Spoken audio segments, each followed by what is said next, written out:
What's up, everybody? It's your boy Keefe. Oh, I still have my nerd glasses on. What up? What up? It's your boy Keefe. Late on a Friday, early on a Saturday, everywhere else in the world. I am your host. He is I, and I am him. Slim with the tilted brim, bringing you the rock and metal news as I do every week. Day late, hopefully not $1 short. Sorry about that. I've been up and down with my health all week. I've been very public about my health issues. And so just had a rocky week in terms of feeling good. And I don't really like to do these when I'm not feeling good because I want to be high energy and entertaining and funny for y'all. Dillinger Compound has arrived, like Seven Dust. Seven Dust has arrived, and so has Dillinger Compound. If this is your first time here, thanks. If you love rock and metal, this is the show for you. I am Keefe of ghostcultmag.com, doing what we do, bringing you the rock and metal news, interviews, reviews, concert and festival reviews, drama, and everything else in the world of heaviness every week, 24/7, 365 for almost 13 years. Crazy. But ghostcultmag.com, or follow us on our socials, usually at ghostcultmag. I'm going to kill off the banner. I'm going to, drop in your comments. This is your show as much as it's my show. Feel free to contribute. I appreciate if you do. You can support us with some tips. I had a fun idea today that I would do. Let's see if I do it or not. But, we're scraping out a survival out here. We're scraping out an existence and doing what we do. But if you want to donate something to us, you can. Here's the menu everywhere except y'all on TikTok who are not seeing this on StreamYard. C is here. Max is here. Two Wheeler Nerd is here. Super Hot Fireman is here. Super Hot Fireman, you would be very popular in my current home of San Francisco. There's a whole calendar dedicated to y'all probably. Anywho, but here's our thing. And of course, if you want to follow us every day, we update our link tree every day with our biggest stories. Rocker Dad 5150 is here, probably a Van Halen fan. I'm just guessing. Rocker Dad has been here before on the TikTok. I appreciate you. And if you're feeling froggy, beside our menu tip for you guys on TikTok, especially, people always ask me to play music on these shows. I don't much, but if you wanted us to review your song live, I could do that for $10. Or if you really feeling froggy, because I haven't been feeling well and I probably need some kind of boost to my crazy immune system, I will drink a shot of this hot habanero pineapple hot sauce for $10. You can donate to Cash App, PayPal, Ko-fi, whatever. Anyway, this is where we're at. This is what we're doing. And again, I'll put these things on the screen really quick. Here is our live stream price menu. We'll answer your questions. Still free, forever free. General support, $3 to buy us a coffee, $6 for an extra special coffee. We'll rate your song for $10. We don't do album reviews for money here at Ghost Cult. We reviewed 616 albums in 2023, about 550 in 2024, probably on a pace for about the same 500 or 600 this year. But I will give you, I'll give a gentle listen, not a full review, but a gentle listen to your album for $25. And I still do music consulting, and I'm probably going to do some free content for bands because I see so many mistakes out here, and it makes me so sad, so very sad. I see all the mistakes. So I think I will probably do some new free music content, but if you're down and you want a consulting call about your band, preferably rock and metal, but I'm well-versed in all kinds of music industry stuff and other genres, I will do that for the crisp amount of $75 for an hour of my time on the phone and listen to your band and make some professional recommendations.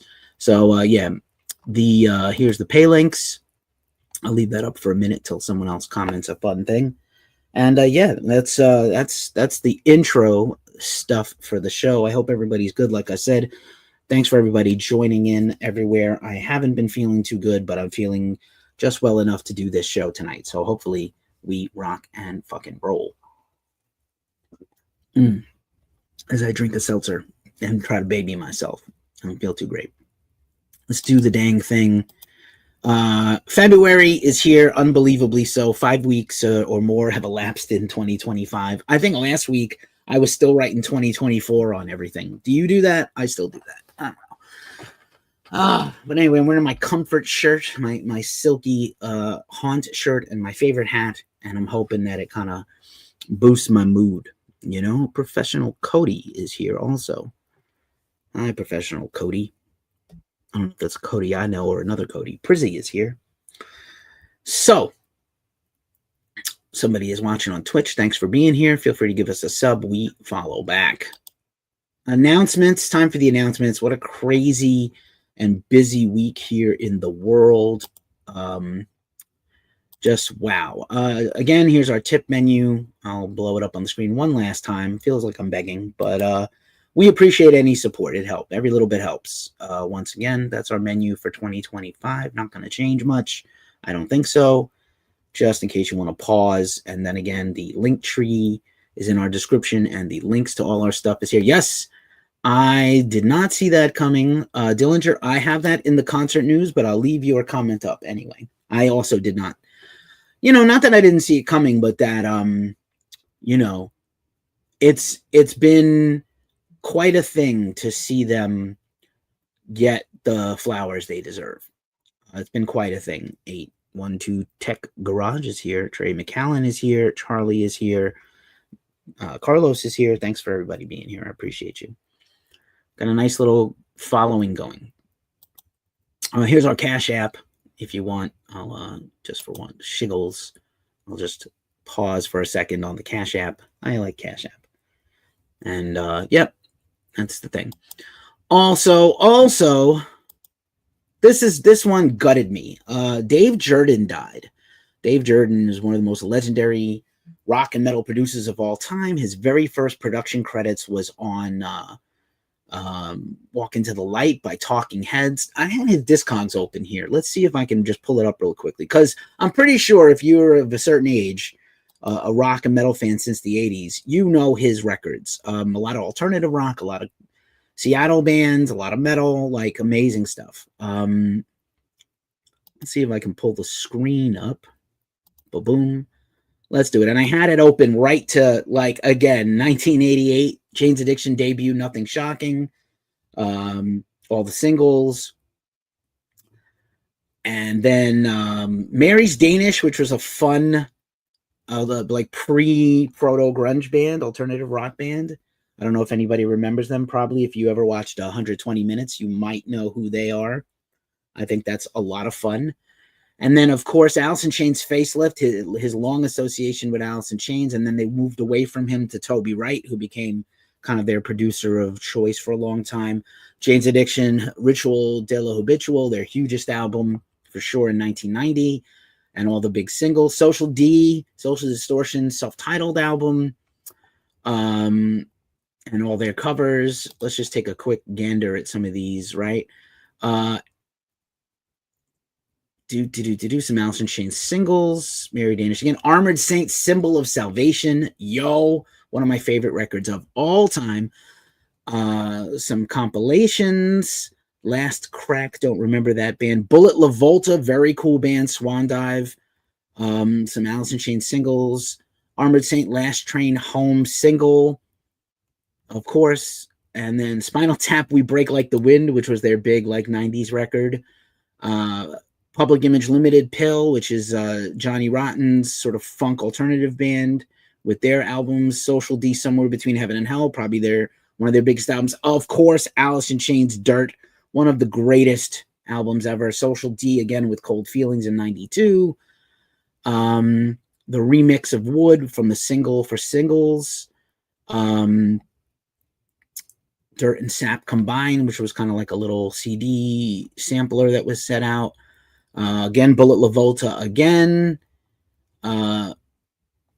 Looking Down the Barrel of a Gun by Anthrax and Beastie Boys from the Beavis and Butthead Experience album. Dig, great album. Believe. Let's see, a few other things. Anthrax, Sound of White Noise, the second ever platinum album after the Black Album. Now, I'm not talking about platinum albums that went platinum over many years, like Ozzy and Iron Maiden, but like an album that came out in 93 and went platinum by 94. Sound of White Noise. Black Album was first. Anthrax was second. Incredible album. First album with John Bush. Sacred Reich Independent, incredible album.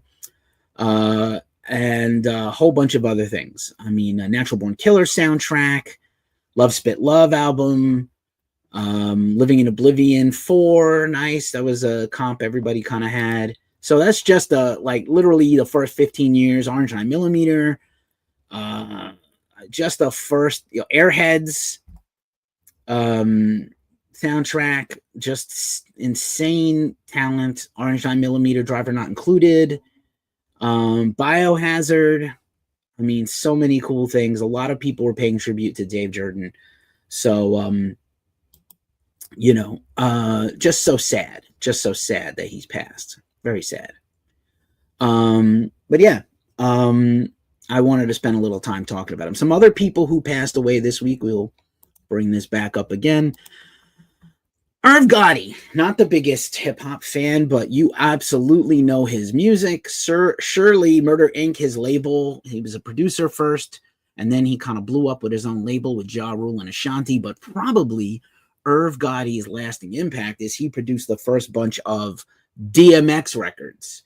So all those DMX songs that come on and you're like, oh shit, I love that shit. Or if you saw DMX like at Woodstock 99, like he would never have got there if not for Irv Gotti. So like not my favorite guy, but like clearly somewhat talented and clearly had an ear for talent. I know there's been a lot of people kind of shitting on him now, which kind of sucks to me, but it's all good, man. Like people pass away. 54, he had a series of strokes, very young, a little older than me. You never want to see it. Blue Guy 84 is here. Robbie Perkins is here. Wanos of Weed is here. Hello. Trying to say hello. You ever try to like a text? But I know you Apple people can do that. I can't do that. Who else passed away this week, man? This one was a bummer. John Irwin. He was kind of a reclusive guy, but he was a voice actor for cartoons and movies. He did He-Man, Prince Adam and He-Man, 9 Lives, Morris the Cat for the whole 80s, and so many others. He was 88. He kind of, a lot of celebrity voiceover people, they go to conventions at Comic-Con and they get a second life and they get a bunch of, money and they get a lot of, autograph opportunities and they meet the fans. And John was like a very private, I don't want to speculate, but he was just not into the public and not into being a celebrity. So he passed away quietly around his family. He had a PR firm still, I guess, to represent him and discuss stuff. So rest in peace, John Irwin. No photo of him around that I could find. 1 ounce, word. Only an ounce is all you need if you got good weed. This one also made me sad. I just started watching Squid Game, and the mama from Squid Game, Lee Jun-sil, died after a long battle with cancer, apparently, which means she shot the entire season 2 of Squid Game, probably with cancer. Fuck. Really great actress. Apparently a very long career in South Korea as an actress. So, just rest in power. Yeah. I don't know how they're going to write that into season 3. I am just started watching the show, so please don't spoil it for me. I loathe you spoilers, but very sad. Very sad. And then this is nobody passed away, but this is my good friend Lisa Mann. We've covered and interviewed Lisa Mann many times. Lisa Mann is the singer. Her own project is called White Crone. She had an incredible heavy metal album a few years ago called The Poisoner. She's also the singer of Splintered Throne. She's also an award-winning blues artist. Lisa, I've been messaging with her. She had a terrible accident where she busted up her leg really bad, and she's in a rehab facility, and she's not going to be able to perform. She's not going to be able to work for a while. Rehab is going to be very arduous. Eventually, she will be okay. But I know today was already the Bandcamp thing, and it's over now. I had planned to make a big deal about. I'm going to drop Lisa's links in the description. And if you can buy anything from her, that would rule. She's amazing and we love her. And I love to talk to her again when she's better. A lot of people are going through it right now. I'm kind of, like I said, I've been having my own struggles with health this last week, but I'm okay. But Lisa, get well soon. Get back to rocking. We need your voice. We need your incredible bass playing and more metal. So, hopefully she gets well soon. We hate that shit. We hate to see it. You hate to see it. Once again, this show and every show is dedicated to our friend Sonia Ramos, Sonia.Shredder on Instagram. She's a guitar luthier in Florida, battling late stage cancer. We have links. We've been supporting her GoFundMe for many, many times.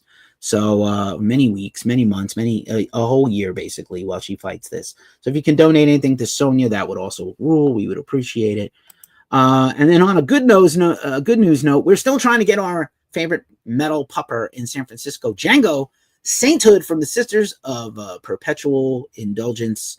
Here's Django with Necro Butcher. They were on their way to kill Euronymous. Django's got a battle vest on right now in this photo. I love Django. You've seen a lot of photos of me on my socials at Ghost Cult Keefe with Django. And there's nothing to donate. I know sometimes change.org is like, donate money. You know, Brian Minoriski is here. Thank you, Ozo. I appreciate you, pal. Or 1 ounce of weed. I get it now. 1 ounce. Ha ha ha. 1 ounce. I'm sorry. I'm slow. I'm not feeling too good. I'm down on the uptake, but I'm trying to be high energy. I'm fucking trying. I'm trying hard. But anyway, if you want to sign up for this, you don't have to donate anything. Just a signature is fine. I think we're up to 350 signatures or more now. So that's kind of cool. Once again, I have been talking a lot about my own band, my new band that I'm going to sing in called Angst. We had our second rehearsal. I'll talk about that in a minute. Years ago, the drummer of Angst currently had his own band called Angst 642, and his new record label, or not new record label, no, don't be sorry, pal. I'm sorry. His record label is Fine Shammy Records. We've done a lot of stuff with them. We're going to continue to do a lot of stuff with them. They put out a new single, first new music in almost 20 years from Angst 642, Judge and the Jury, which is out now. There's a maxi single coming. There's a bunch of releases. And right on time, as I'm talking about Angst 642, here is the man himself, Cadillac Wrecker, popping in on the gram. Thanks, brother. Thanks for being here. I'm literally just talking about the single and the label right the fuck right now. Good timing. He's on Instagram if you want to go give him a follow. Follow at Fine Shammy on all the things. So this single is brutal, and our new band is the next generation version of this band, basically. And we're going to cover this song and maybe put it out. We'll see how good it comes out. We'll see. I got my work cut out for me on those vocals, and I'm trying to listen back, and I'll try to figure out the lyrics this weekend, unless you happen to have them, Abe. That would rule. But anyway, single's out now, and like I said, I got our socials are Angst Music SF for our band now, and we'll continue to bring you news and stories about Fine Shammy and Angst 642. And here's a couple of pictures of us in the studio last week. So doing all the things. Soon enough, we will have some video to share and other shit. Lyrics on Bandcamp. All right, my brother. I will check it out. I didn't see if you had put the lyrics in. Dillinger Compound on YouTube says, did I see Attila Shar with Phil doing Walk? I did not, but I saw that the whole video just went up tonight. So that's kind of cool. You know, Pantera's on tour. We'll talk about that in a second. A lot of Pantera news. I didn't think there was going to be much, but there is.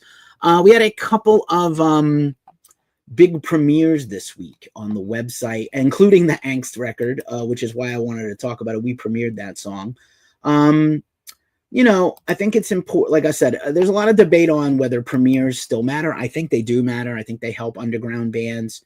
I think if you're a big established band and you're just trying to like clock numbers, maybe it's not as advantageous, but the reason we still do them is because I care about underground bands. Like, I want to continue to support underground bands. This is why I do what I do. Why I started being a journalist in the first place. I played in bands for 20 years. I was a musical kid and a bit of a musical prodigy.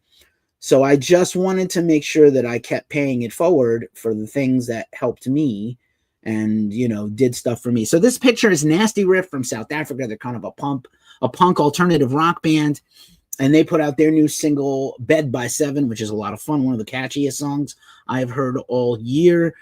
Today we dropped the single. This collective of middle-aged beardo dudes and long hairs is Rainbows Are Free from Norman, Oklahoma. They just signed to Ripple Music for their next record, which is coming out in late March. And we dropped their new single, which I thought was fucking dope. So yeah, lots of cool. That's The Gift is their new single and video. A lot of fun, like major Caius vibes if you're into it. Violet Spike is back. What up? Fucked Algo is here. Believe me, the Algo is fucked. Am I on Spotify? Our podcast is on Spotify. Our band is not on Spotify yet, but Angst 642 is on Spotify if you want to check out the song. It's particularly brutal. I could play it, but you guys on TikTok won't get to hear it because it's the only place I don't have StreamYard. Get it together, TikTok. You're back to stay. Let's fucking go.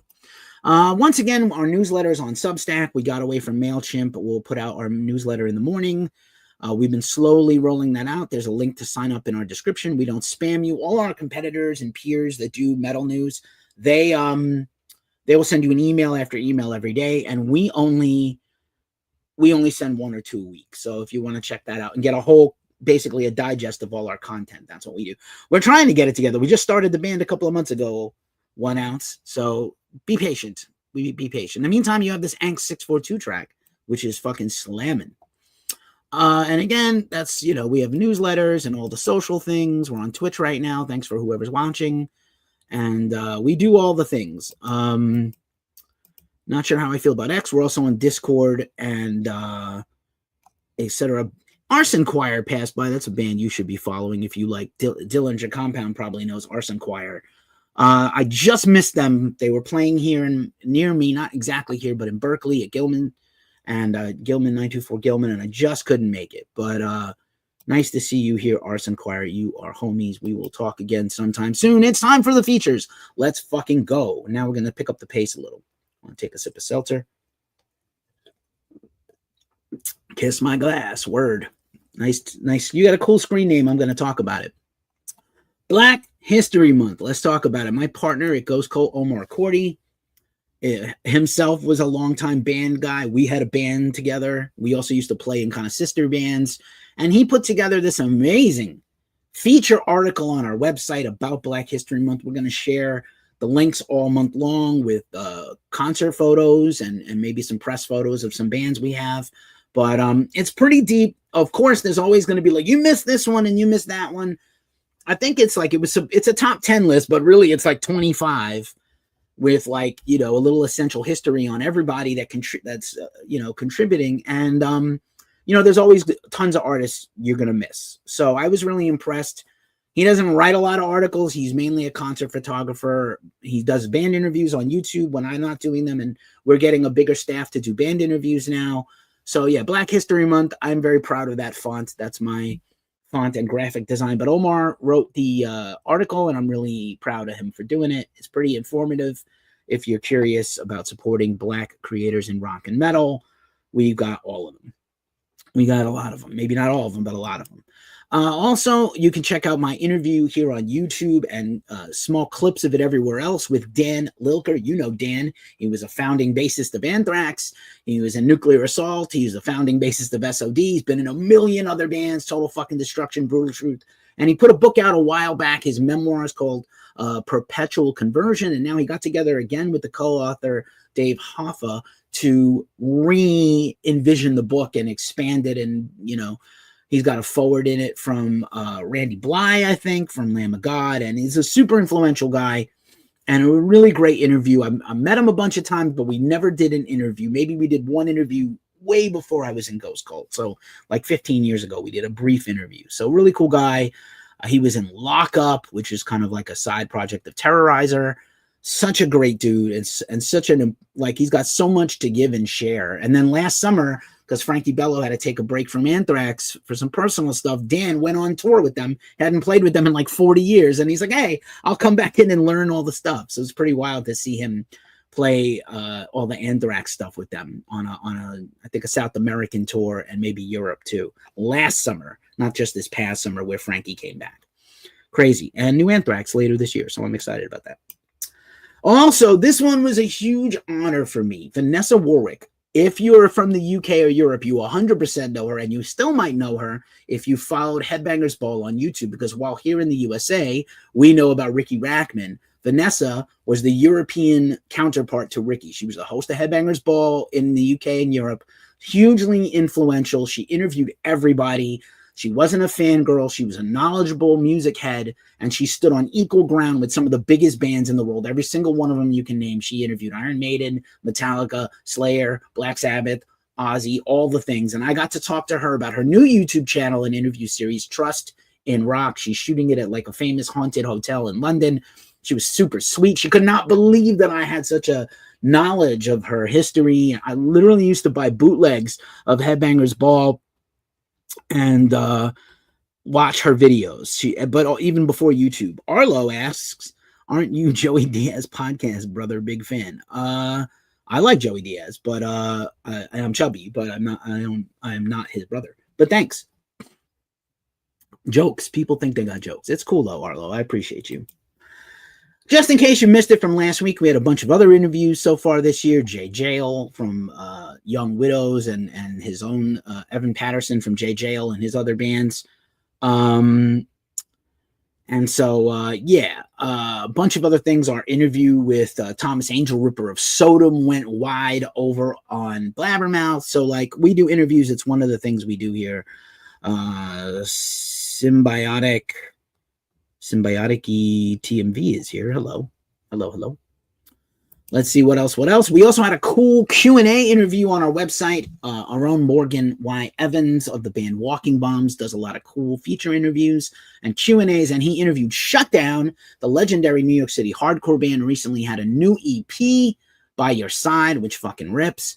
And Mark Scandato. I know the Scandato family for decades. Kevin. It's just crazy how long and far back those guys go in New York City roots in terms of booking and playing in bands and stuff. So it was a really cool interview to get with these guys, and you should definitely check out that new EP by Shutdown. We got to 1.2 million views on YouTube, thanks to all of you, and that's shorts and videos and podcasts and everything. I really appreciate everybody for being here. Once again, a lot of you are here because of our YouTube channel, which is one of our biggest channels beside our website. And Arlo says, unpopular opinion, Van Halen. It's not unpopular. Everybody knows Van Halen has the best guitar solo, maybe some of the best guitar solos of all time. I did my top 10 books of the year last year, video countdown late in the year. And it ran a couple of weeks ago. And I was really surprised at how, deep and interesting the Brothers book was by Alex. Not because it's not an interesting topic. I always expected, I always felt like Alex Van Halen didn't do any interviews. I don't know if it's a drummer thing, Abe. Alex Van Halen was always like the least articulate, least chatty, not the most public guy in Van Halen. And then he does this book and he's articulate and funny. And the story, of course, is sad. And his recall for as much drugs as that guy did is crazy good. I assume there'll be another version of the book or a second edition, because he definitely didn't talk about anything in the Hagar years, which made Sammy very salty. Kind of fuck that guy. But we got to 1.2 million views on YouTube. We're almost to 5,600 subs on YouTube. So if you want to give us a sub, we appreciate it. Hit the bell and get notified every time we put up new content. Most weeks we put up 3-4 videos a week. This week was a little lighter because I wasn't feeling too good. Coffee Nap Sleep is here. Mike Sorensen is back. Mark Matheny is here with a very cool profile picture. Oh, I think we also got to like a milestone on Spotify, specifically just Spotify, where we got like 5,000 streams on just Spotify, which is interesting. And the rest of our podcasts also pump that number up. Playoff Beard is here. So, yeah, fun things. Evan Patterson was in the criminally underrated Breathe or Resist. Very underrated band. That is right. Dillinger Compound knows all the facts. This show is a podcast. We have a podcast. You can check us out wherever you check out podcasts. We have more new stuff coming all the time. Also, because I don't have enough to do, I am the co-host of the Glacially Musical Podcast. Pour a Beer, metal and swearing, vinyl, hockey, pop culture references, Kevin Smith movies, Star Wars, Lord of the Rings. We are currently doing a series on Pink Floyd, the early Syd Barrett years, and what happened with that band and why. Pink Floyd is one of my favorite band ever, actually, is Pink Floyd. But Sid is a very strange and interesting story. Nick is also a huge Pink Floyd-ophile.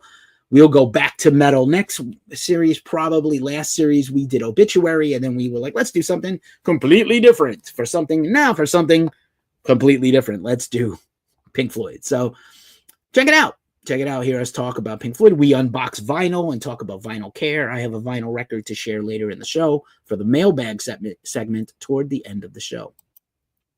Once again, just really quick, our affiliate partners get a shout out at this time. When you go to ghostcultmag.com and you see some ads, that is through Lambgoat Media from our friends over at Lambgoat, the meaner version of Ghost Cult, I like to call them. Murloc Lives is here.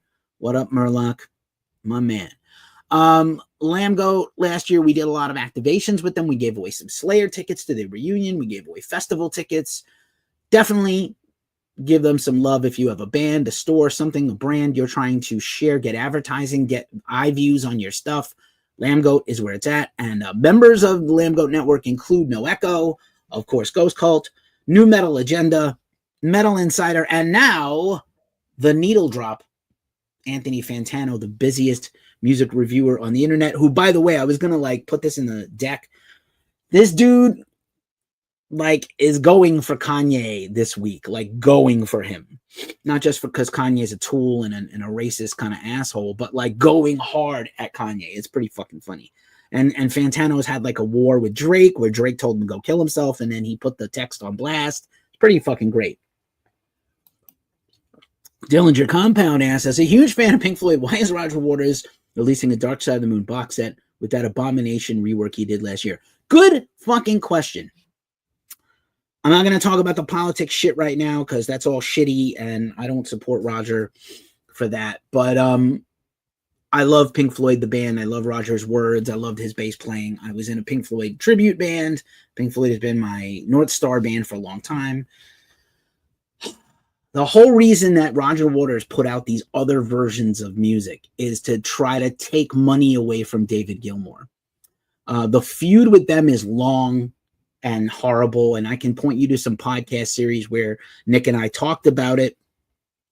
And basically, Roger did this like Taylor Swift re-recording and putting out her new versions of her albums and on vinyl, so people don't stream the original versions and get less money for the people that own dominion over her rights. So it's the same thing. Roger is like, why have my own fans and they will support me and not stream the other money he still gets from Pink Floyd? It's fucking stupid. And it's kind of selfish. And it's like, you know what, man, if you want to go out and play the wall till you die and occasionally make a new record, that's cool. I think these reworks, I think during the pandemic, the lockdown stuff was intriguing. I didn't love it, but I was like, I can understand why you might want to, David isn't, other than his brief solo tours, 15 dates that he did last year, he's not really out there playing Pink Floyd music. Nick Mason is probably not coming back with the Saucer Full of Secrets tour, much to my dismay. They canceled the tour when I was supposed to go here in San Francisco. But yeah, I think it's stupid. Pink Floyd sold all their rights last year, or a big chunk of their rights, to I think it was Primary Wave. Suddenly I have itchies. Anyway, and Pink Floyd, they settled. They immediately took the first offer, as far as I could tell from the news story from Billboard, because David didn't want to be at the table negotiating with Roger. So he was like, the first thing number they say, $400 million, done. I think they could have got $1 billion as fucking Pink Floyd. And they were like, nope, I'll just take the first deal. That's it. Let's get out of here. Shadow Thought is also here. Hello. And Jeff fucking Wood is back. What up, Jeff fucking Wood? I love you, Jeff fucking Wood. Just want to say that I do love you. TikTok Zombie is here. So yeah, I don't understand why he puts this shit out. We did get the record store day list. So I'm not going to go through it today because again, I had so much to get through and I don't feel too smurfy. So I'm going to do the record store day. I'm going to do a lot of content, the website post, a separate video on record store day. Glacially Music will cover record store day, that podcast. And then I will also do some stuff here on it next week where I'll highlight the metal releases specifically. Jeff Wood from Shat. I don't know. That would be fucking cool. On TikTok. Jeff Wood, are you from the punk band Shat? That would be cool. So in addition to Lambgoat, we are also affiliate partners with StreamYard. Sorry, TikTok, you're the only ones who don't get to see it. But if you're on Instagram, YouTube, Facebook, and Twitch, you get to see our awesomeness. Comments in the comments section. I'm able to interact with y'all, see who's watching, have my stream, show me if I want to, all the things, our banners and tickers, and share screens, and sometimes play some music, sometimes not. Lazy Jane is also here. So yeah, just for shiggles, I found this today and I thought this was funny. Elon can oligarchical my nuts. Fuck that guy. Literally, fuck that guy. Anyway, all right, that's all the minutiae and all the stories and all the features. And now it's time for the news rundown. And as we do every week at this time, we break down the metal festivals. And until I find a better meme than this, I'm going to stay with this meme. So metal festivals. Let's do it. I don't know if this is technically a festival, but this is the biggest story of the week. We have to talk about this. The Black Sabbath and Ozzy farewell show. This is fucking nuts. This broke the whole internet. This could be the greatest show of all time. I don't know. There are some glaring omissions. I probably will do a show on this over the weekend, maybe tomorrow. I don't know. Hoping to feel better. I had a couple of other live streams I was supposed to do this week, including a Dream Theater review. I still might do because I did all the work for it already. A Dream Theater video review. One final show. I saw the ticket prices that were leaked, like maybe 300 to 400 euros or pounds. Not that bad. I guess pounds. There's some premium seating. I'm sure the resale market is going to be through the roof. It is a charity show, which I think was the only way that Geezer and Bill Ward were going to do it. But I mean, of course, they're going to get, like, the principals are going to get paid proceeds from the show. That means whatever money comes off the top after people get paid. But I think everybody else is going to be expected to donate their money. I can't imagine that Black Sabbath and Ozzy would play one farewell show for free. Not on Sharon's watch. You know what I'm saying? Bill Ward, I hope you got paid in advance. But how do you feel about this? I was told by several people that I'm being very cynical. I saw Ozzy in the 90s a few times. I saw Ozzy in the aughts. I saw Ozzy in the teens. And the last time I saw Ozzy was at Chicago Open Air in 2017 or 2018. I got to remember what year it was. And he was slowed down a little, but he played good. He sang well. He couldn't move too much, but he was high energy vocally and interacting with the crowd. And you could see how happy he was. And I saw him look so bad. I'm so thrilled that he got into the Rock Hall as a solo artist. But I was like, do we really want to see this guy in a chair, frail? Sharon says he can sing. He said this week he can't walk anymore. I hope, I don't know. I have a lot of conflicting feelings. If I'm being too cynical, drop a comment and tell me if I'm just not supportive enough. I'm happy it's happening. I didn't really want to see Ozzy get up there and be so. And so Ozzy and Sabbath are going to play probably like a few songs, maybe half a set. Some guests will come on and do some songs with them. It's going to be like a once in a lifetime thing. Metallica, Slayer, Pantera, Gojira, Hailstorm, Alice in Chains, Lambgoat, Anthrax, Mastodon. Probably all going to play truncated, not headline type sets. And pay tribute and probably do some covers. And then there's a lot of guest appearances. Now I'm going to mention two glaring omissions. No Judas Priest and no Megadeth. Now KK Downing is on there, so you know they could not have him and Priest at the same place because KK's talking too much shit about them. And no Megadeth, who I know they're got an album they're working on and going in the studio, so maybe they just couldn't go. And then I don't see Zakk Wylde's name on this poster, but I assume that Ozzy Osbourne's band means Ozzy's band, and that means Zakk, and that means, probably Blasco and Tommy Clufidios and Adam Wakeman, but who knows? Meow Meow Gravy is also here. Hello. Edward something is here. So yeah, I don't know how you feel about this thing, and I don't know that I'm getting over to Europe. I would love to go just to say I was there. My podcast host said, I don't want to be at the last show of anybody because it's going to probably be sad. I did see what I thought was the last Slayer show in New York City, and I thought it was fucking amazing. Dillinger says, I love Bob Daisley's comment that he released right after the announcement.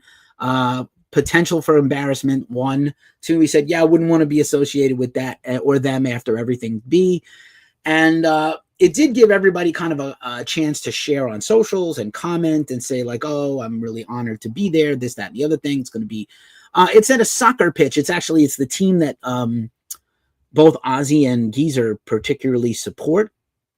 I think it's the location is where Geezer, his soccer team plays, and it's like only 30 or 40,000 people tops. So it's not going to be like Oasis's shows at Wembley that are going to be like 100,000 people, but still it might be special. But it also could be terrible. And I don't want my last memory of Ozzy to be awful. I'm just saying. All right, we'll see how it goes. Vans Warped Tour continues to roll out new bands every day. We got I think we got a link here about the specific new bands added. Long Beach, California in July. I think this is out of order. 311 is the headliner. They continue to fill in these things. Aston Villa, that's right. They get the first crack at the tickets. That's pretty nice, right? That's kind of nice. So, I mean, some pretty cool bands got added. Drain, Destroy Boys, who have very interesting shit going on with them. Fever 333, Fishbone, Honey Revenge, Pennywise, of course. Silly Goose got added. I like them. Seosin, the Home Team, Interrupters. Orlando is in November, so these are definitely out of order. 303 headlining, not that thrilled for them, but great to see Drain and great to see, you know, some other bands. I know Lacey Sturm Solo got added, and Fever 333 and Of Mice and Men and Royal and the Serpent and Census Fail and Red Jumpsuit Apparatus got announced today. Indie Man is here. Clinton Smith is here. Hello, welcome back. And then DC is the first one technically in June. Nice to have these all out of order. So yeah, if I think I was going to go to any of these, it would probably be Long Beach, and I don't really care about 311 that much, but we'll see. We'll see. We might cover it. We might send someone over. We'll see. Fire in the Mountains, much more exciting to me. I think we're going to be involved with this. We're going to try to cover it. This is in Montana in the summer. Music, culture, wilderness, and revelry. Wardruna has been announced as the new headliner, along with the By-Norse music kind of curation, which you can see on the second slide here. Wardruna, Mari Bwan, Lindy Faye Hella, and Day Farna. Bard Speck, which is Ivar from Enslaved, along with Einar from Wardruna. The first North American comeback show of Old Man's Child, Chelsea Wolf, Converge, Hex Vessel. This is insane. Steve Von Till solo, formerly of Neurosis, amazing. You're probably gonna see a lot of content with them and with us over the time. And I think we're gonna do some more interviews with them and the fest founders and bookers, and probably go out there and cover it. So I am pretty excited about this. Arctangent Festival also announced 50 more bands, including Wardruna as one of the headliners now, along with Carnival and Tesseract. Arctangent is always the sort of tech metal, progressive gent metal, everything. Ziggy Stardust last show was probably dope. Yeah, that's right, Cadillac Wrecker. I agree. I missed Bowie. I never saw him. Fuck me. Never saw Bowie. Never saw Tom Petty. 2 big regrets. And never saw George Michael. 3 big regrets in my life. Love George Michael. Don't care. Matt Spurlock is here. What up, what up? 70 Tons of Metal just finished, and they announced their cruise for January of 2026, January 29th through February 2nd. Sailing to Haiti, Labadee, Haiti. There was some controversy about the boat this year. They seem to announce the bands latest than ever, which is unfortunate. I think it's hard for planning, but you know, I understand that the boat is its own experience. One day I would like to go. Might not be next year. I really want to get back to Europe next year, if not, you know, sooner. Sonic Temple lost some bands and gained some bands. So Sonic Temple is coming up in April or May. And Korn, Metallica, Linkin Park, and Metallica again. And a bunch of other bands. Pretty exciting. They added Shadows Fall for their first show of this year so far that I know. So that's kind of exciting. Ziggy was out of this world. Indeed. I'm a huge Bowie fan. I got a Bowie pin on my battle vest. People always comment on it. It was a gift from a friend. Just a reminder, I love this poster so much, like the creature from the Black Lagoon, but a woman. Northwest Terror Fest 2025, Agalock, Demolition Hammer, Gorguts, Panopticon, Brain Oil, Coke Bust, Deceased, Hyrax, Wormrot. I kind of want to go to this. This is in June, I believe, in Seattle. We're going to be there. Columbus, here we come. Yeah, man, maybe. We'll see. I'm still trying to get it together. Rune Mountain Festival outside of Ontario, right outside of Toronto. This looks fucking dope if you love stoner doom and sludge metal. Dope Throne, Indian Handcrafts, killer band. I saw them once 10 years ago. Fucking unbelievable. Sons of Arrakis, great band. Acid Mammoth, Ecstatic Vision, Sons of Otis, and some more bands to come. This is awesome. I wouldn't mind going to this. I gotta get that passport updated too this year. So we'll see. Lots of stuff to do. Mangana Festival has booked the Raven Age, Esoterica, the 500, Black Coast, Mother Vulture, and many more. Raven Age, of course, as a very well-known band for touring with Iron Maiden. Nepotism is a thing. Punk in the Park has announced yet another one of their shows. They announced Portland. Descendants, second band coming soon. For some fucking god unknown reason, Screeching Weasel, Propaganda, 7 Seconds, I Love, Mustard Plug, and Swinging Utters, and many more coming. This is done with Brouhaha, which is Pennywise's company that does beer and punk rock things. So, you know, I love Portland. I like the idea of a punk show, a one-day punk show with beer in the waterfront in a cool city. They're also doing Arizona. They're also doing San Francisco. They're also doing a few other places. I think Las Vegas. I think Southern Cal. Don't give a fuck about Screeching Weasel. Wish they would not have come back. Anywho, Bunnawell, which is a band that features Eugene Robinson, formerly of Oxbow, has dropped a new single and a video, and they will be performing at Roadburn, one of our homes. Ghost Cult was formed in the Netherlands as a zine and a digital zine in 2012 to cover events and festivals like Roadburn. We'll be back again this year. Very exciting.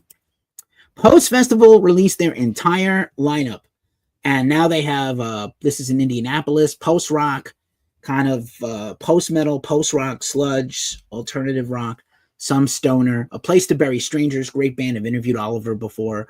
Pelican, amazing new album coming soon. We Lost the Sea, 2 sets. Primitive Man, this is all bands I've interviewed before. Northern, Pray for Sound, Circus Trees, Porcelain, Rainbows Are Free, just talked about them, dropped their new single and video here at Ghost Cult, Surrounded by Water, Turquoise, Jenny Henniver, and more.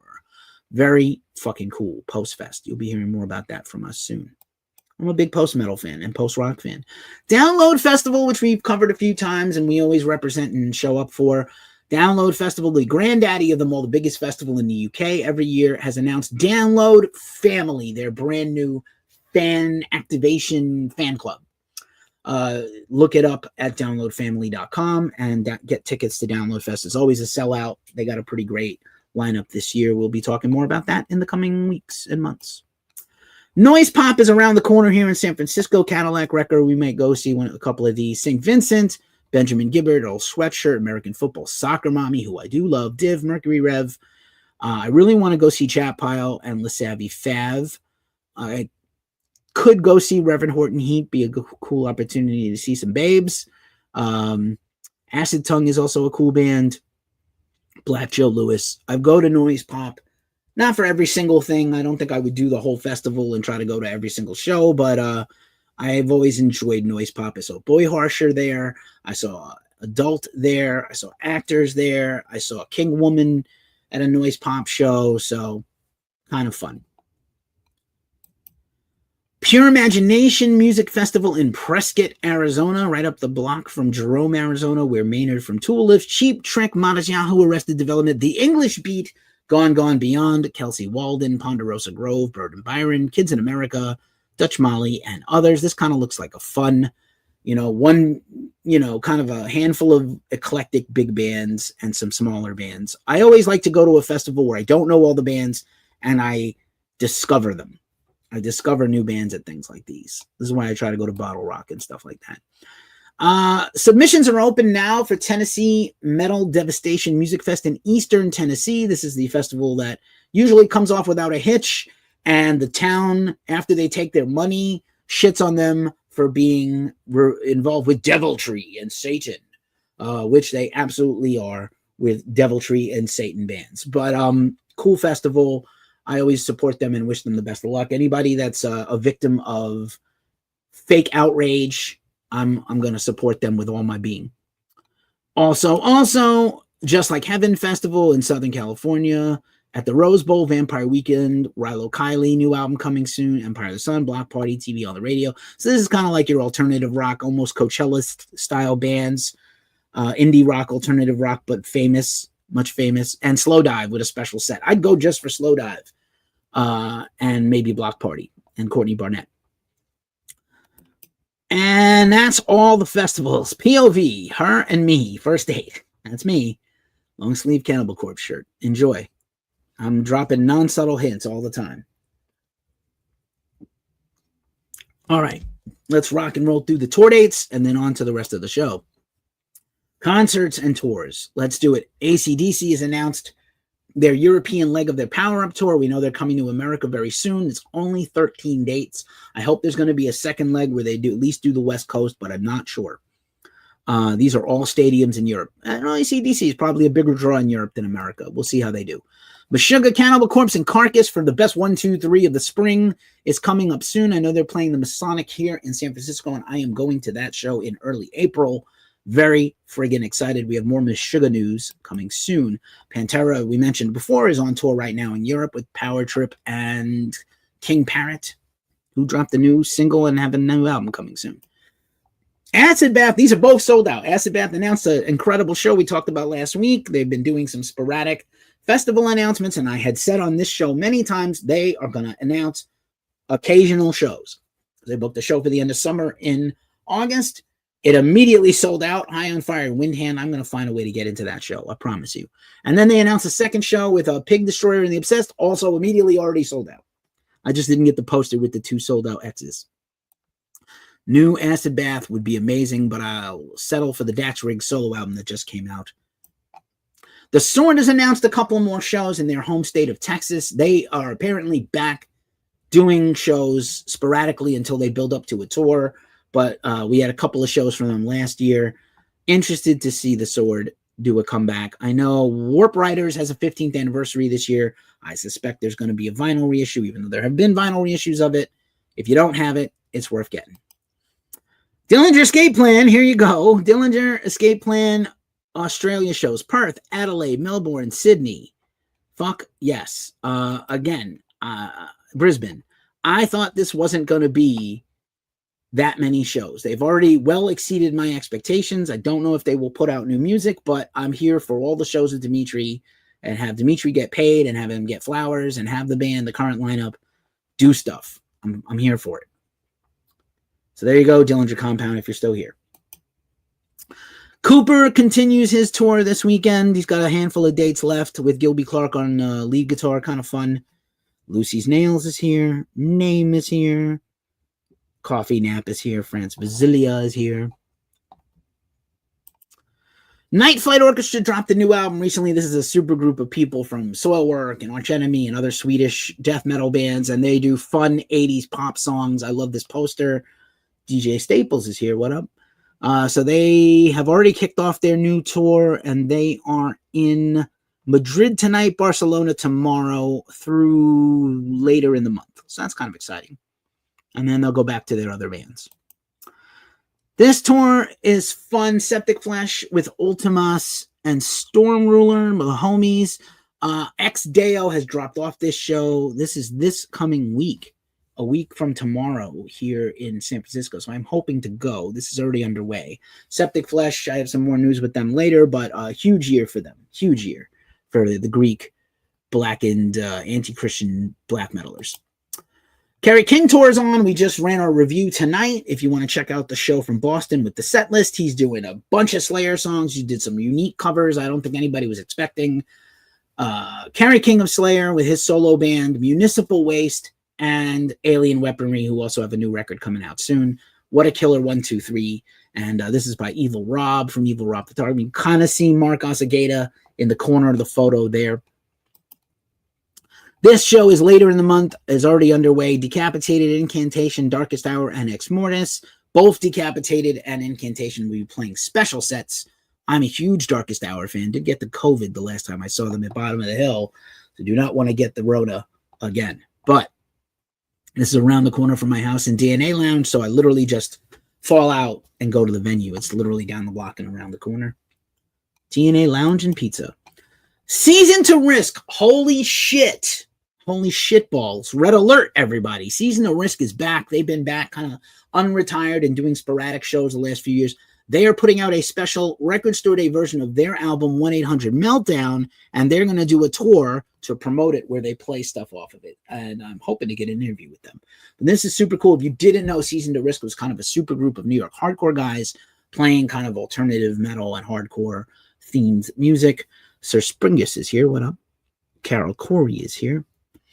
Appreciate y'all. Appreciate you. Do I like Gain Eagers? I don't know who or what that is. Feel free to drop a comment with a link.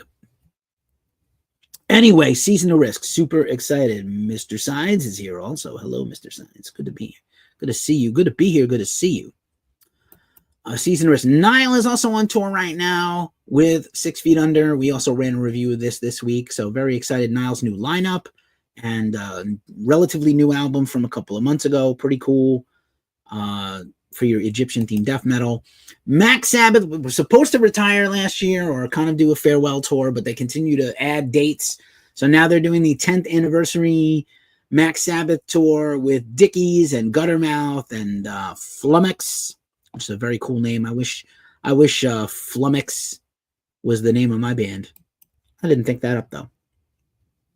This is kind of cool. Our friend Cell Arts is doing a Cell Arts Presents Mental Health show benefit in Seattle this weekend, and their headliner Eris just dropped out. So if you're in the Seattle area and you have a band and you want to jump on this thing, hit up Cell Arts or Black Angelus, and one of those two screen names, and he will get you on. Jerry Cantrell continues his I Want Blood North American tour right now with Filter opening. Pretty cool. Murder by Death announced a farewell tour. Legendary band, honestly. Surprised that they're kind of been around this long, but it's cool that they're going to do a farewell tour. A lot of bands just kind of quit and that's it. So at least they're doing a tour to acknowledge it. And it looks pretty extensive. I got to be honest. It looks like about 40, 50 dates here. Hannah B has announced dates for the EU and the UK for later this year. They dropped a new single just recently. That's kind of, their thing, sort of a thrashy heavy metal manga themed band. Very cool. This looks either terrible or great. Josie Scott doing the music of Saliva with Edema and a bunch of other lesser known new metal bands. I like, the morbid curiosity in me is I want to see this. Then there's a part of me that's like, oh, fuck, this might be awful. But I really like Josie Scott. I love Saliva, unashamedly love Saliva, and I wouldn't mind seeing them. Pupil Slicers announced a brief, I don't know if you could call this a tour, but this is a brief tour of the UK. I imagine they're going to do some festivals this summer. They need a new lineup because their bassist departed, who I had interviewed last year. No Pity Photography's here. What up, No Pity? Milton Keynes Bowl, Huddersfield, or Milton Keynes, not the bowl, but Milton Keynes, Huddersfield, and Cardiff. These are all cities in the UK. Support to be named soon. Clutch tickets went on sale today. I know a bunch of people that got them to hear them play their debut album in full on tour. I think Clutch is going to announce a new album for later this year. Very exciting times for the fellows in Clutch. If you like the heavy rock, once again, tickets are on sale now for Brit Floyd. I'm going to try to go here in San Francisco. They're playing my favorite album ever, Wish You Were Here. This is shot by our own Kim Hansen of Kim Hansen Photography at Pharmadiver on some of the socials. And Brit Floyd, I've seen him. I've seen the Australian Pink Floyd. And again, Pink Floyd, everything, all the time, even though they're not metal. This looks also very curious to me. Former members of Mushroomhead are going to team up for a tour. J-Man, Waylon, who we just interviewed, Waylon Revis, Stitch, and Lil Dan are going to play the 2000s Mushroomhead classics, I guess, with, from those albums. So kind of fun. We'll see. We'll see what they do. I like the band. I always have. I interviewed Skinny. I've interviewed Waylon. Don't know J-Man too well, saw him live a few times, like Mushroomhead always did. So, yeah, wild. I do like this comic book-looking poster art. This band is already on tour here in the States. Slomosa from Norway, great heavy rock band, stoner rock, sludge, doom band, along with Sonolith from Las Vegas. And I just kind of saw this is a free show in Vegas. If you're watching from Vegas, you could go to this show for free on Wednesday, February 26th. At the Sand-Dollar Lounge. Sand-Dollar Lounge. Sonny Sluss is here. And Unheard is here. Brittany Howard and the Alabama Shakers. We've been talking a lot about Brittany Howard. She's got a new hardcore band, literally hardcore punk, called Comite. But she announced the Alabama Shakers are going to do their first headline tour in like a decade or more. So that's kind of exciting. I'm a fan, and she's great. I've seen her live a couple times. Fantastic stuff. Steven Wilson's got a new record coming out, and he's announced an extensive solo tour. This is a pretty interesting photo, I think, don't you? Yeah. So, I love Steven Wilson, big fan. Love to get, he's on the bucket list. I haven't got to interview him. I would love to interview Steven Wilson someday. Just a reminder, this is going to sell out. I would love to go to this for Halloween this year. John Carpenter live in concert at the Belasco Theater, playing all of his magical horror movie and other soundtracks. I'm into it. This might be a bro date for me and my partner here at Ghost Cult, Omar Cordy. All right. Ticketmaster, after the Black Sabbath announcement, if you guys ever watched Breaking Bad or Better Call Saul, Huel laying on a bed of about $80 million. I'm telling you, I would sleep like a baby on top of $80 million. I don't know about you. And I don't sleep much. Okay, that's all the concerts and festivals. That was a majority of the show. Thanks for hanging in there with us. Let us rock and roll through the major news stories and get out of here. Super Bowls this weekend. Let me know who you got in the comments. Eagles or Chiefs? Obviously, I'm a Giants football fan. I cannot in good conscience root for the Eagles to win. I know people hate the Chiefs right now because of Taylor Swift or Kermit the Frog or Mahomes, but I'll be rooting for the Chiefs. This is kind of fun. I don't really go to the New York Times for fucking anything, but this was kind of fun. Ranking the best Super Bowl halftime shows of all time. Prince, number 1. Maybe I will do some content on Sunday about the Super Bowl. I also thought about doing, let me know if you'd be interested. I might just do a live stream during the Super Bowl and just watch the game and do that. We'll see if I have the energy for it, though. Right now, I don't think I could, but we'll see. I need a lot of food. I need snacks and drinks and a piss bucket under the desk here, maybe. I don't know. But no rock and metal ever at the Super Bowl anymore. I understand why, but kind of interesting. All right. This list is also sad. This list makes me sad. We'll talk about it. Becoming Led Zeppelin came out this week. We've been repping this hard. I'm probably going to go next week. It was exclusively in IMAX for a few days. Maybe your theater still has it in IMAX.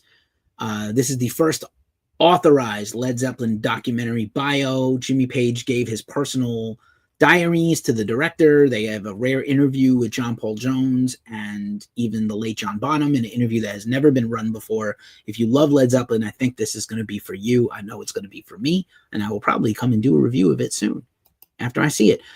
A lot of stuff going on with Metallica, a lot of charity things. They gave a lot more money to the wildfires. They're still doing their Fandium giveaway that ends up kind of going to charity. They're about 8 weeks away from their first show of 2025. So we will see. And then Lloyd Grant, this kind of hit the news this week. Lloyd Grant played on the Hit the Lights demo. It's basically the same solo Mustaine plays later. Lloyd was in the band before Dave, or I wasn't in the band. He was never in the band because the band wasn't formed yet, because it's the demo that's on Metal Massacre on Metal Blade. So it weren't, like Lars kind of just put together a track and said, I have a band, to Brian Slagle of Metal Blade. So Lloyd, he gets asked, like, how come you didn't push further to get your name on there? Metallica is spelled wrong, by the way, on the back cover of the original Metal Massacre. I have the repress that is not spelled wrong. William Saunders is here. Abdel is here. Zay is here. Lisa Marie is here.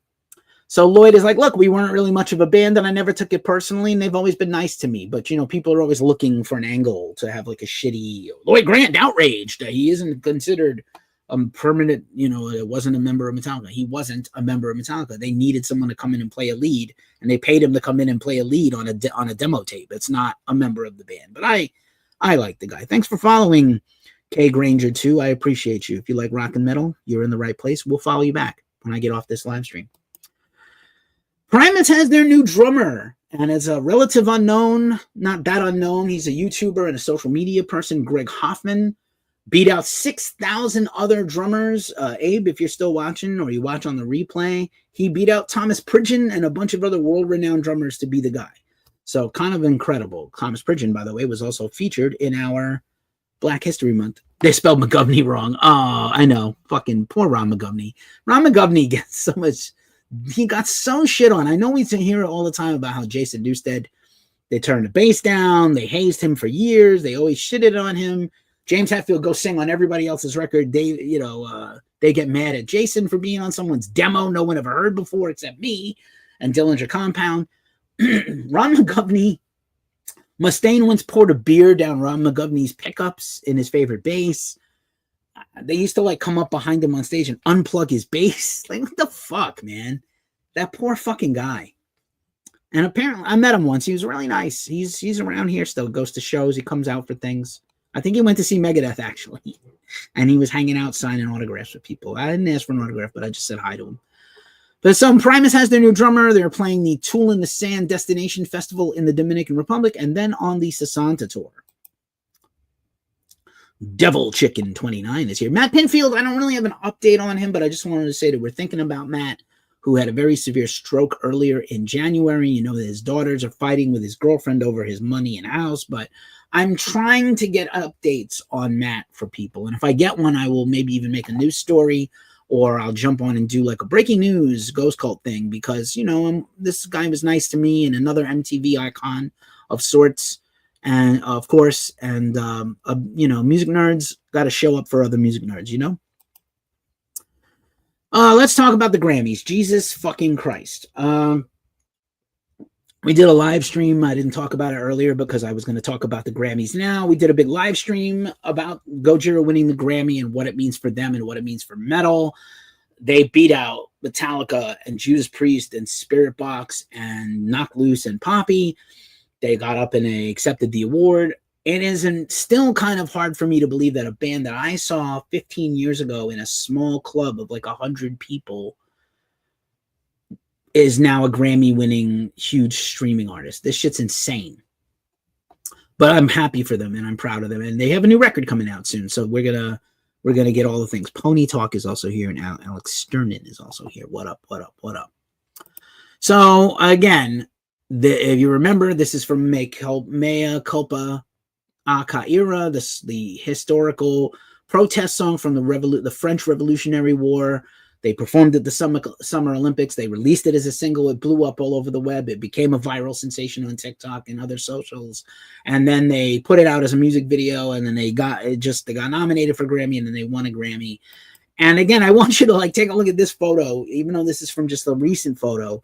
Like this is a band that has nerd fans show up with inflatable whales for their concerts, and are, you know, like they're a band that is like, you know, down with the sea shepherds and saving the whales, and the ecology is like a huge thing for them. And they won a Grammy. They're not singing about babes, and they're not singing about being metal, and they're singing about like the world and problems and believing in yourself and overcoming adversity, you know, and playing progressive metal that's always not very, you know, palpable for the masses. And they won a Grammy. I think it's impressive, even if you don't give a shit about the Grammys. But of course, as always, the Grammys give you a reason to not give a shit about them, and I'll talk about that in one more second. So Gojira went from having like these fans to like this to like this. So just wow.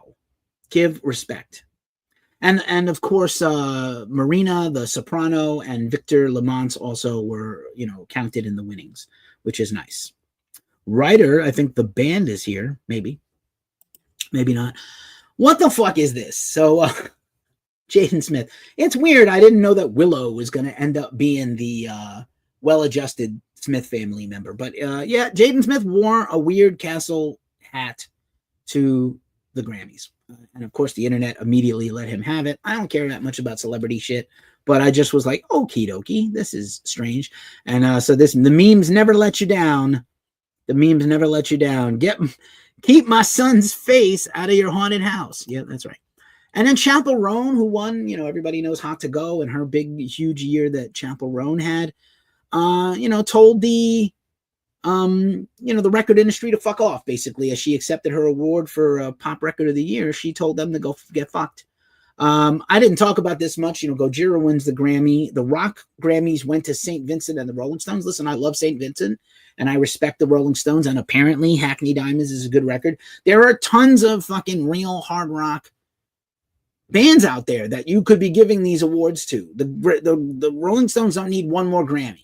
St. Vincent rules, but she's really alternative rock. She is hard rock, and she played at the the Fire Aid and played with Nirvana and all that. And I think she's great. She covered Metallica. She's great. But is she hard rock compared to other bands? I mean, even Rival Sons had 2 records out in the last year. You could have nominated them for 1. They didn't even get nominated. So I respect Champerone for just giving shit to the record business and the record companies. They suck. And everybody saw this story. So, what's up, George, my man? Abe was here earlier. So at the Grammys, the red carpet happens. We recently did the Metal Hall of Fame red carpet. So it's a similar kind of thing. Artists walk by, they stop for a second. You interview them for a second. You get a video, they move on. So this interviewer confused Courtney LaPlante of Spirit Box with Poppy. Okay, they're both white broads with right now dark hair, normally no, different color hair. But and to her credit, Courtney LaPlante said, yes, I am Poppy, and I'm very happy to be nominated. They're friends. They perform together at festivals and things, and they perform together that night. But it's just kind of like, dude, can you not get it straight? So, yeah, like everybody, we're here with rock royalty Poppy, to which Courtney responded, I am Poppy, and I'm really happy to be here. Nominated with Knocked Loose. I really hope we win. Pretty great. And then Spirit Box has been very humble about getting nominated alongside these famous huge metal bands. I didn't really hear from Knocked Loose much, but and then Spotify, even though I kind of fucked them, Spotify trolled everybody by putting this picture of Spirit Box on This Is Poppy's playlist, just as a goof between the 2 bands and the 2 artists. It's really funny. I think it's funny. I think it's funny. It's funny. Sometimes the internet wins, and other times they don't. So here's Spirit Box, who also put out a new song this week and a new music video for their upcoming album, Tsunami Sea. You're definitely it's the year of Spirit Box. They're going to be the band. I think they're going to just rule everything. I'm excited for this new record. Also with the Black Sabbath announcement, we got a list of who's who are also going to show up and perform, probably some covers. And we got a word that Papa from Ghost will be there, but it's the new Papa is coming, Papa Perpetua V, as in the 5th version of Papa. And Ghost has a new tour coming out in about 6 weeks, so I suspect we're going to get a new Ghost single, album announcement, pre-order, and all that shit at the very worst right before the tour. And then they're probably going to come on tour and play a new song. And right on time, Ward 16 is here, a band we have covered a lot in the UK. Welcome to our live stream Rock and Metal News show. We're in the news portion now, and we're going to barrel toward the end. System of a Down continue to get a lot of conflicting messages from them. They sold out these big stadium shows, and then John DeMoyen says, oh, while we're getting along, I could see us doing some more stuff later in the year. We're probably going to announce. And then they interviewed Darren, and Darren is like, yeah, we're not going to do more stuff, I don't think, and we're definitely not going to make new music ever. I don't see why. These guys love the drama, but I am excited for these System shows. I don't know if I'm going to make any. I wouldn't mind going to the one with Deftones again. I did see System and Deftones last summer. I think it's crazy that System of a Down could sell out stadiums. I don't know if they could do 50 of them, but they definitely did 6 or 7. So we'll see. And they did it. I think they also announced some South American shows. We mentioned a few weeks ago that Nine Inch Nails got snubbed by the Oscars. They also got snubbed by the Grammys. I didn't mention that with the Grammy news, but I thought Challengers was going to win for the soundtrack, and they got beat by Dune, which is a great soundtrack, but no love for the many-time Golden Globe and Oscar and Grammy winners. The internet will not stop talking about a Nirvana reunion that is probably not in the works. Will Jake E. Lee be performing at the Final Sabbath show? Yes, he will. And I hope he got paid, because Sharon apparently hates fucking Jake E. Lee, Dillinger. Hates his guts. Oh, Cat Lover is here. And yeah, we got some more people. Sploosh and Dame are also here. So yeah, the internet wants Nirvana back with like a guest vocalist. I don't know. I think it's cool that they show up from time to time and play a charity show or some kind of special thing. But also, speaking of System of a Down, don't you think Nirvana would sell out huge stadiums immediately if they announced a tour? They would. And, part of me was looking at Dave Grohl and being like, boy, he's got to be happy as fuck right now to be able to get on stage and play drums after he kind of disgraced himself and Foo Fighters took the whole year off. Kind of tough, but whatever. You get what you sow. You reap what you sow. Spotify continues to be the motherfuckers of the universe. I know, I don't know if anybody that watches here, have I met SpongeBob? I have met everybody but SpongeBob, dude. Or they, or them. I don't know if you guys watch Rick Beato on YouTube. He's kind of an old guy, record producer dude, and he's always got like a grumpy man yells at cloud. So he got together with the other grumpiest guy in the world, Bob Lefsetz, who used to manage Prince and a bunch of other people, and he's always very opinionated on the music industry. And he's like, Spotify's great, and you guys are idiots. It's like, okay. Spotify's CEO said recently that bands are lazy and don't make enough music. That's why they don't get paid. Spotify just cut a new deal with the major record labels to maybe pay artists that do get paid a little more, but everybody else is still not getting paid. And then we found out this week after Spotify announced that they had record new subscribers, paid new subscribers, 35 million new paid subscribers at the end of 2024. They're going to raise prices, and they're going to do something Tidal and Apple Music and other places don't do, which is they're going to now charge more for premium audio, which nobody else does. Only they do. Shitty. Fucking continue to be shitty. It's like I use them. I don't rely on them, but I do use them for stuff. But I wish they didn't. This is pretty cool. There's been a lot of, we talked about Fire Aid with Nirvana. There's been a lot of charity concerts. There was a hardcore charity concert recently. There's all kinds of charity compilations and T-shirts and all kinds of things to raise money for the wildfires. I did not know that Hayley Williams was a fan of Failure. Now, I've seen Hayley Williams at Paramore before a few times live. I saw Paramore once. I saw Hayley with her solo band once, where she was kind of doing a heavy rock band. And she definitely likes a lot of rock. But she went on stage with Ken Andrews and did a Failure cover. I love Failure. It's one of the more underrated bands of all time. Hi, Nicole. Nice to see you here. Thanks for being here. Or Nicole. Is it Nicole? I'm sorry. I'm kind of dense. And Sunshine Forever is also here. But yeah, Hayley Williams and Failure is a combination I did not see coming. Pretty damn cool. Would love to see her do The Nurse Who Loved Me. That's my favorite Failure song. Here's Septic Flesh again. They are releasing a live album. I think we covered this show in Athens, Greece. Shout out to Annie Atlasman of Ghost Cult. They're putting out a live album. They're on tour right now. I'm hoping to still get to see them this week. I'm not sure, but very cool band. And they played at the Acropolis, which is insane that a anti-religious black metal band played at this historical, world-famous site. Very cool. Behemoth's new song finally came out. We were talking about this last week before it dropped. I didn't like it that much. Song's good, lyrics are terrible. I don't know. I'm hoping the rest of the album is up to the level of the usual Behemoth stuff.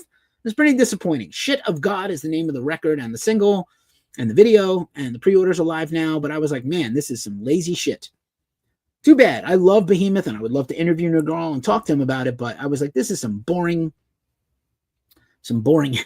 shit. I gotta be honest. I was like, not inspired like I usually am. Portnoy, hey, Dream Theater. This photo is by my partner, Omar Cordy. I think this is technically when he was playing with Neil Morse.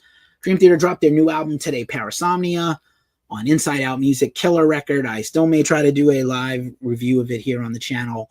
But Mike put out like a very heartfelt message to the fans today. He was overwhelmed by the positive replies and the positive feedback from fans that he's gotten. He reads all the comments. He loves this band. This is his band. He's glad to be back. And he said, like it's been a big roller coaster for him to come back in and make such a good record that he was proud of. So I think that's really nice. Humility is always appreciated, bro. A lot of people are not. Like Kanye. Meshuggah, we talked about them earlier, about to come on tour. They are dropping a new deluxe version of their Immutable album. They dropped a new music video today for Ligature Marks, like a live touring performance video to get you pumped up to go see them live. So, yeah, I'm excited to see Meshuggah. How about you? Meshuggah, Cannibal Corpse, and Carcass. What a lineup. Here's Rivers of Niles, Adam Biggs. They are dropping a new record soon. They dropped a new single today. Very exciting stuff for them. It's the new music time of the year. A lot of stuff's getting announced for the spring and the summer. Mares of Thrace. Here's an underground band you probably don't know about, but you absolutely need to know. This is an underground sludge and doom band. G. Therese Lance out of Western Canada has been making music off and on for 20 years, and this is their new album, The Second Stage, Denial. What a killer record. I'm really into it. All kinds of curious thoughts go into my head looking at this album artwork. Bick is here. And yeah, very exciting stuff about Mares of Thrace. I hope to interview them. That's a bucket list one for me. Mark Morton put out a new song today with Cody Jinks. Mark Morton's got a solo album coming out, while Lamb of God is kind of doing just festivals and their boat cruise later in the year. And Randy Blythe's putting out his book and his book tour. So Mark is putting out yet another solo record. I talked to Mark about his last solo record. Very cool. As San Francisco's in the background. Let's just appreciate the sirens for a second. Enjoy the sirens instead of enjoy the silence, right? I'll take this opportunity to fill up my cup with some water. I have to sleep in this room. Behind me is my bed, and I sleep with earplugs because it's always some fucking commotion. Mr. Crash Out is here. What up, Mr. Crash Out? And Richard is here. All right.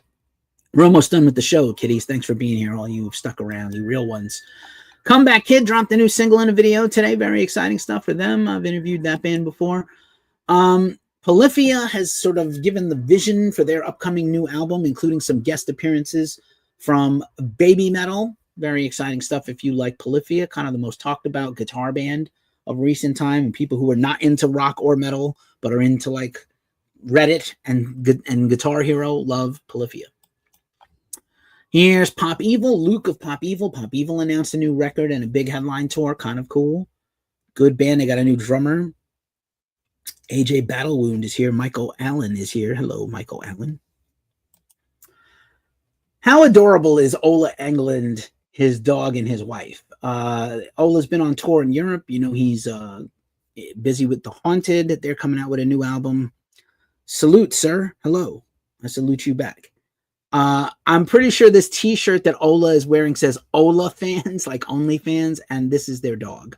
And Chug Wife is her t-shirt, and they're selling new merch, and Ola is a treasure if you watch his YouTube videos and you play guitar. Matt BC is here also. Matt BC 369.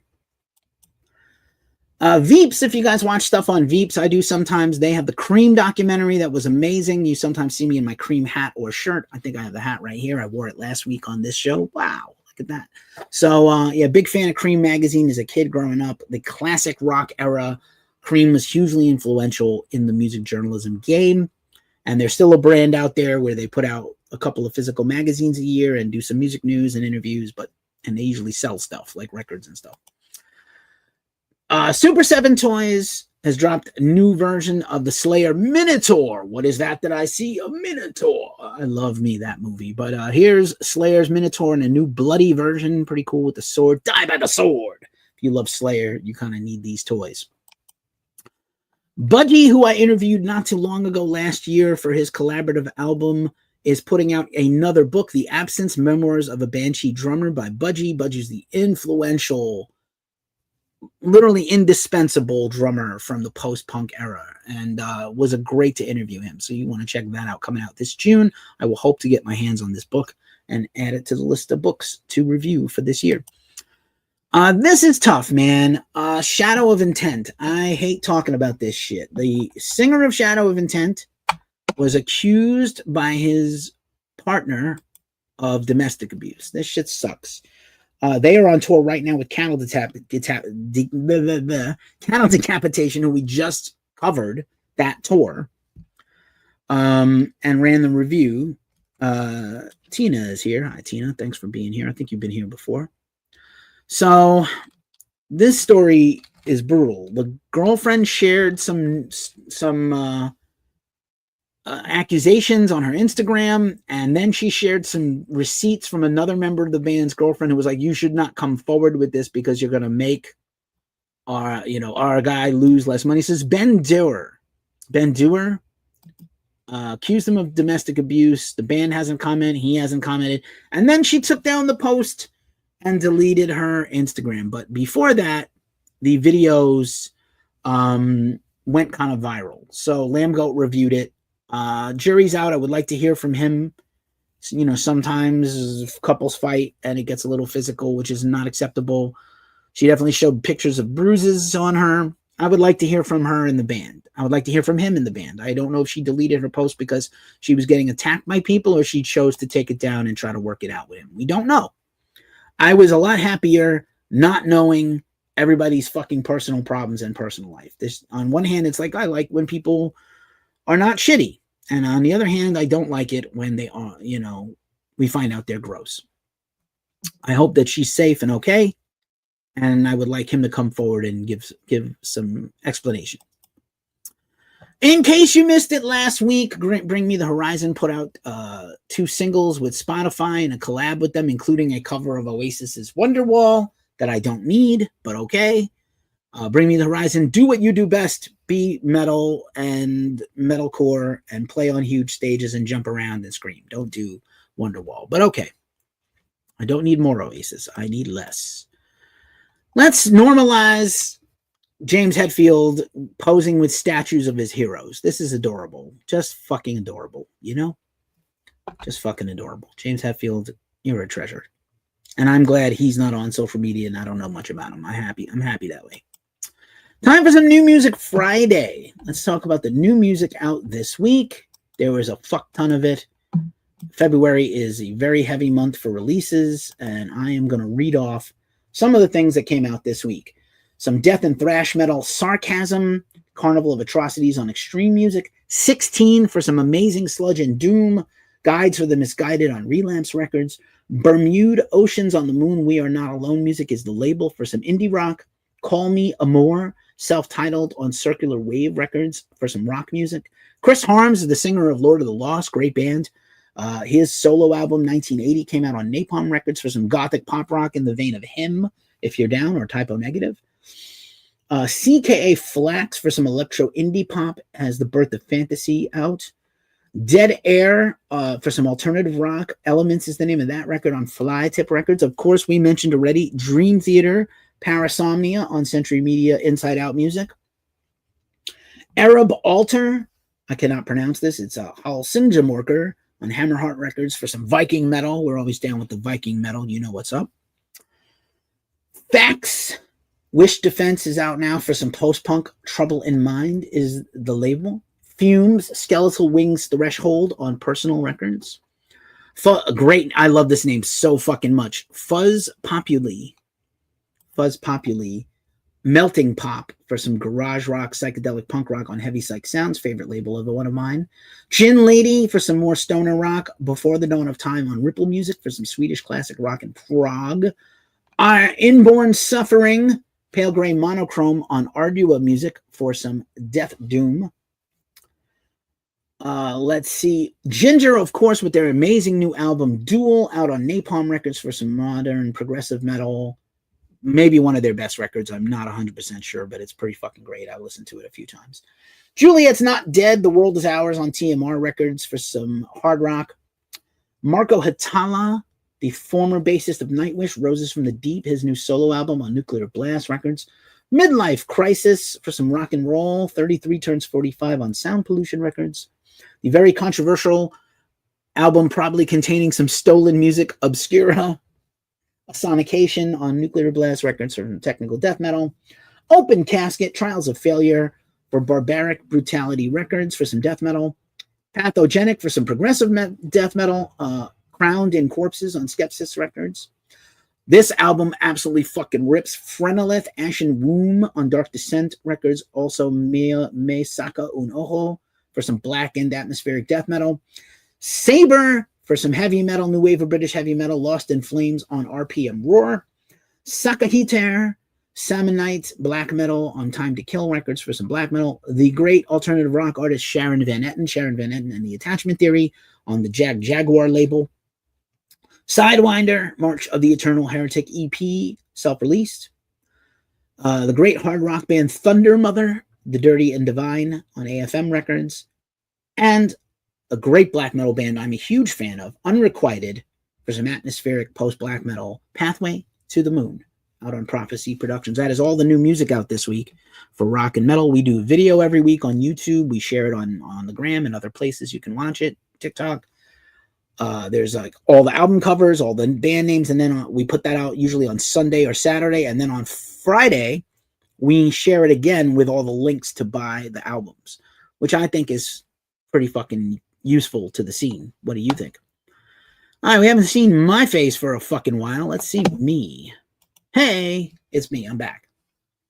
Back in the action. All right. What else? What else is here? Let's put this guy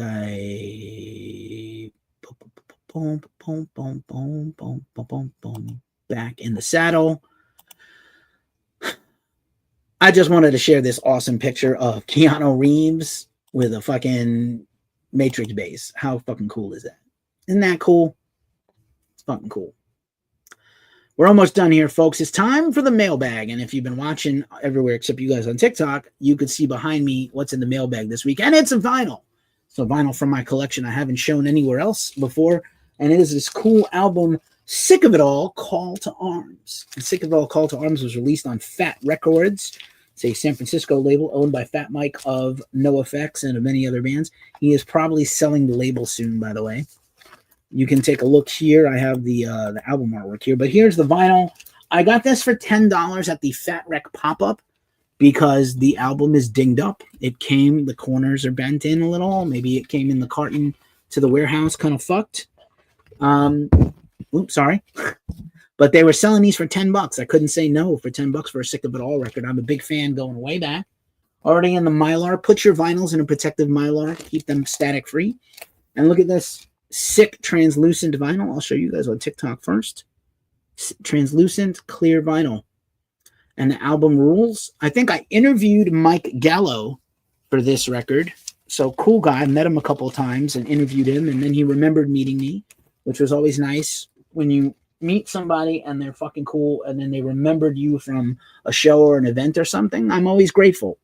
I don't take any of this for granted. I love what I do, bringing information to all of you about the rock and metal you love. So many people DM me, tweet at me, text me, ask me, I can't believe I missed this band I love. How come I didn't know? I can't believe that record came out already. Who has a new record out? No. Who broke up? I get asked all the time. So I feel like this is a public service. This is also my passion. If you made it this far, you're a real one. I really appreciate you. Thanks for being a real one. I'm grateful for everybody here, especially the everydayers, Dillinger Compound, Cadillac Wrecker, Jorge from my band, all the people. Thanks for being here. Appreciate you. Spam people. I don't care for you, but like whatever. Most of y'all are fucking cool as fuck. And I appreciate you, everybody on TikTok. Glad we still have our TikTok community. It means a lot to me. And as I say every week at this juncture of the show, it's a tough time in the world. So I want you to get out there and take care of yourselves, take care of each other, and stay as metal as humanly possible. I'm going to dance a jig on the way out. Let's fucking go. Have a great weekend. Be safe. Enjoy the Super Bowl. Let me know who you got in the big game. I say Chiefs. Chiefs 31, Eagles 24 in the close one. Let's go. Outro music.